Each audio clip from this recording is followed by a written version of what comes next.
bad look for Aaron Rodgers in this situation, coming off of the stories that came out of him about his relationship with McCarthy. Everything he does is under a microscope. And I think he downplayed that it pretty well in the press conference on Sunday, talked about the conversation that they had, that they weren't like they were MFing each other. It was just an animated conversation. But when that stuff happens and it involves Aaron Rodgers, it's going to be a leading story.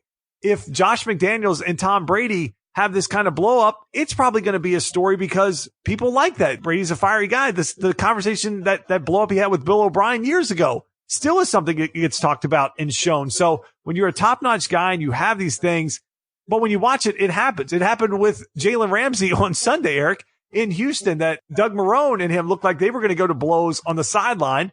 And then Jalen Ramsey comes out this week and requests a trade. Now, Eric, he said it's because he doesn't want to lose, and the Jags are 0-2. But it also is reported that Gardner Minshew likes to stretch in his jockstrap. So does he just want out of Jacksonville to get away from Minshew's junk, or is it actually he doesn't want to be on a losing team?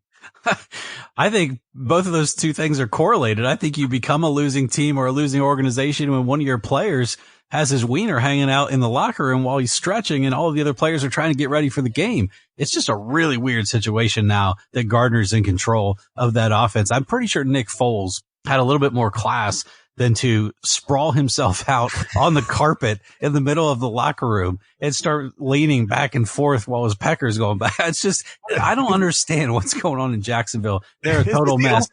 Is this the 04 Red Sox again? It's ridiculous. So whatever reason he has for wanting out of Jacksonville, there's a couple of things we want to say here. Number one, he is definitely one of the best defensive players in the entire league, especially in the secondary. It's a huge loss if the Jacksonville Jaguars lose him and don't get much collateral back in a trade. But there's also, yet again, another precedent being set here that players can just say, well, I'm unhappy here. I don't like my coach. I don't like my other teammates. I don't like guys showing off their wieners on the floor in the locker room, whatever the case is, and they want out.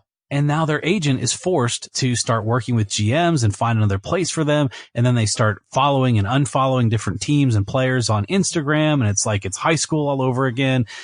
I don't like this precedent, Justin, to be honest with you. I think these guys got to grow up. They got to honor their contracts.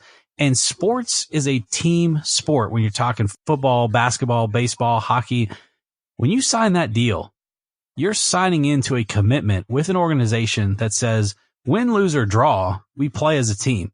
When you have one guy or two guys that think they're bigger than the team and they demand out anytime something starts going a little bit off, that's ugly to me. And it's just a bad precedent that's starting to happen in all of these leagues. And I don't like it at all. I really, really don't. The whole thing about unfollowing each other, I don't understand that at all. We saw Jamal Adams after Monday night do it because he kept getting penalties and they pulled him from the game, and then he took the Jets off all his social media. Now Ramsey wants to trade. We talk about this, I feel like, every week now, of that NBA player empowerment mentality where these guys think they're their own brand and they want to control everything. And if the talent is there, Eric, they seem to be able to leverage their way out of town.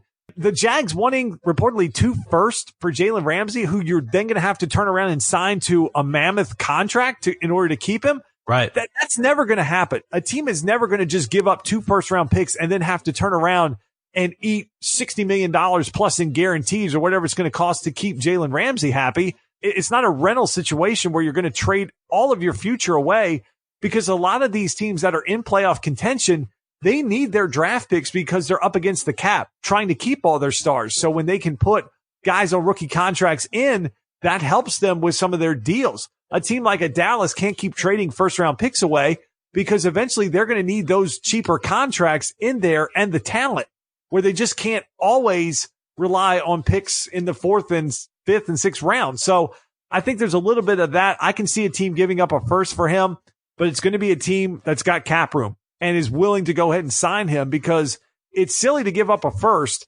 and then not sign the guy. So it's got to be a team that's got the cap room and willing to just go ahead and deal with Jalen Ramsey, because this guy, Eric, he seems to be more sizzle than steak, because all we see about him is the talk, the backing up to the Jags facility in the Brinks truck, the sideline blow-ups, these press conferences, him trashing quarterbacks. It's always off the field stuff. And I feel like every time I turn on a Jags game, like week 1, Sammy Watkins was roasting him.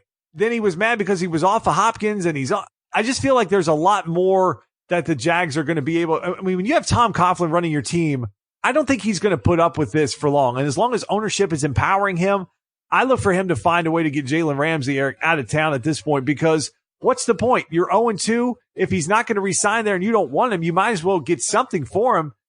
But Eric, we got a lot of teams at 0-2, and we've talked about a lot of them on the show. You got the Steelers, you got the Jets, Panthers, Jags, Broncos. Of the 0-2 team, who is the most surprising at this point to you? Or does any of them surprise you? Based on where we were at the beginning of the preview for the NFL, I'd have to say the Steelers are the most surprising. Based on the 2 games the Jets opened with, I think that's a little surprising to me as well. I figured they would beat the Bills and have a fighter's chance against the Browns. Turns out they blew the game against the Bills and then had no chance against the Browns. And the Panthers is, I think, a surprising situation too, but not that much, because I don't think either one of us were super high or really that committed to the Panthers being strong this year. I think what's more surprising is that maybe the Panthers lose to the Buccaneers on Thursday Night Football. To me, that's a bit more surprising. You have a guy like Cam Newton throwing more than 50 times at less than 50% accuracy. Christian McCaffrey can't go for 100 yards. So the Panthers just don't look good, in my opinion. So I think I'm going to have to answer this with the Steelers. The Steelers, to me, have to be just absolutely reeling right now. We talked about them getting better through addition by subtraction, getting rid of some of the distractions that they had in their locker room, like an Antonio Brown. That might have been the ticket for them. But Roethlisberger, James Conner, even Juju Smith-Schuster, some of the guys just haven't shown up yet. And now you lose Roethlisberger for the season. The Steelers being 0-2 is, I would say, the biggest mess that I didn't see coming. When you looked at their schedule, I thought there was a chance because of the Patriots and then coming back home against Seattle, who always is going to play teams tough just because of their style. Really, Eric, when you look at what has happened to these teams, I think if you ask this question, okay, if we're asking this question in July, who would be most surprising? I think there's a case to be made for any of these teams. But now as we start to see the injuries mount up on these teams and you start going down the list, Steelers have lost Roethlisberger. Jets, we talked about Darnold with the mono. Panthers have issues with Cam. Jags lost Foles. The Broncos, I expected to struggle. I talked about that and why I took their under in the preview show because of their schedule early on for a team that's starting over on the offensive side, new coaching staff. So I think there's a case all these teams really aren't all that surprising at this point. And I didn't even include a team like the Bengals or for God's sake, the Dolphins, who are just, Eric, they're on this pathway. They've got to be on a pathway at this point.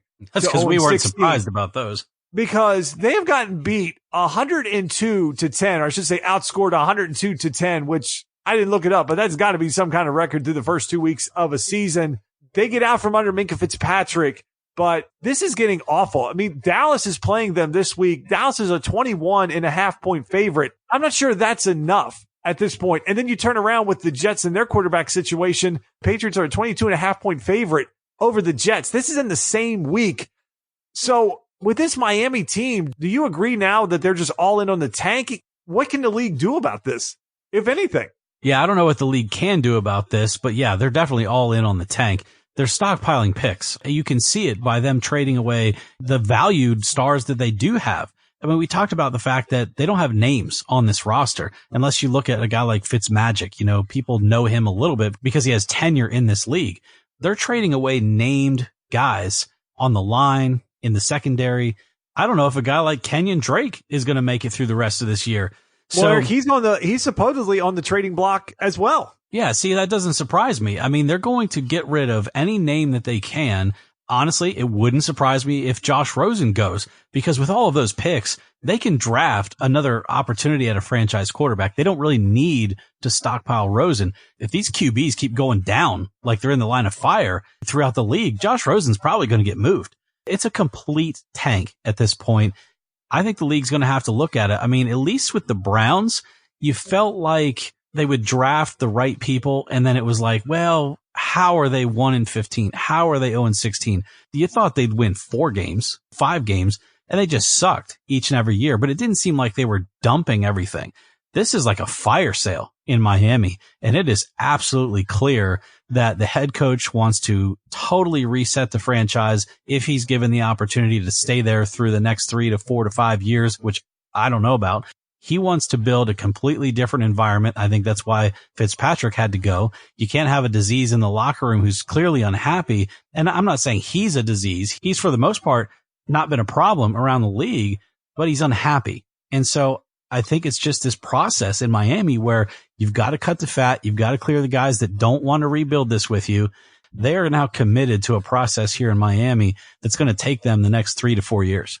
Yeah. And look, I don't have a problem with them just saying this year, we need a quarterback. So let's press the reset button and start it over. The issue I have is this notion of like, oh, look at all the picks that Miami has. Okay. Just because you have draft picks doesn't mean jack, because we saw the Browns have drafts with 3 first rounders and none of them work out. Just because you have picks doesn't mean that they are all going to be superstars. And you're trading the best players on your team away to get these picks. So you've already had these draft picks and you hit on Tunsil and you hit on Minka. Now you're shipping them out for just another first where you're going to have to go back through this process where, look, in reality, it's 50-50. If a guy that you draft in the first round is going to, if that, I'm being generous there, if they're going to be a difference maker on your team. So this whole notion that Miami is somehow so smart because they're getting all these picks. Look, they got a king's ransom for Tunsil. That's great. If they're going to go with Tua, they don't really need a left tackle. They need a right tackle. Maybe that's a smart move for them to get the picks. But if somehow they decide, okay, Tua is not the guy that we want to go somewhere else. Well, now you've got to start the process over finding another left tackle. That doesn't mean that there's going to be, this is the draft where you're going to get the guy that can just replace Tunsil. So this notion of just gathering picks and it's all going to work out. Eric, we've seen it fail in the past, and it doesn't say that Miami is going to just go out there and hit home runs having all these picks. They could go 50-50. And what's that mean for this team? It's going to be another setback for them versus just having guys on the team that are already established. That's the only downside that I see to this.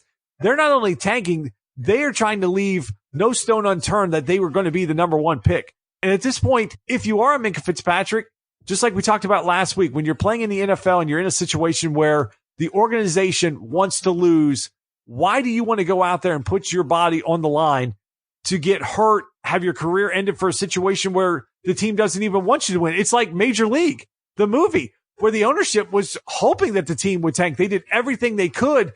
That's what Miami feels like. A team that at this point, I'm like, are they even going to take planes to the games anymore? Are they just going to go with the bus? Are they going to destroy the training facility?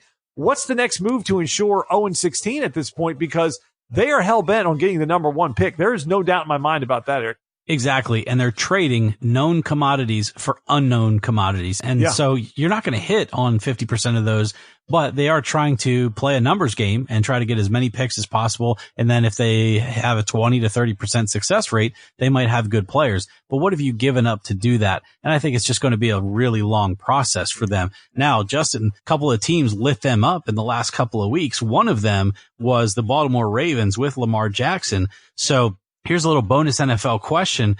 Who has impressed you more so far this year? Would you say it's reigning MVP Patrick Mahomes or a guy like Lamar Jackson or even Dak Prescott, who are off to amazing starts if you look at stats and QBR? It's hard right now, and I can't believe I have to say this, but with Mahomes, it's kind of what I expected out of him. What he's doing is what the expectation has been, what the standard that he's set. So he's kind of spoiled us as fans. I think what Lamar has done early, it's tough to look at because he's played competition that I don't think they're not playoff teams. Obviously, we just talked about Miami. I'm not even sure Miami could win 3 games in the SEC at this point. And that does take down what Lamar has done a little more. But I got to say, I've been insanely impressed with Dak. And I don't know if it's just all the contract talk or the fact now that he has some weapons around him where Gallup's starting to come on. Now Gallup's out, but he's got Cooper. You saw Smith catch the big touchdown on Sunday. Zeke is back. We talked about Jason Witten, the threat that he is in the red zone, the ability to get open, a guy that Dak can trust and go to in those spots. It's paid off now 2 straight weeks for them. So I think what Dak did, look, the Giants defense, probably not a lot better than what Miami is throwing out there, but it is a division rival. They go on the road to another division rival. They get a double-digit win. So I think I need to see a little bit more from Lamar in order to that may change next week if you ask me that same question, because now I get to see him versus a team I know is going to be in the playoffs, because we get a pretty sweet matchup where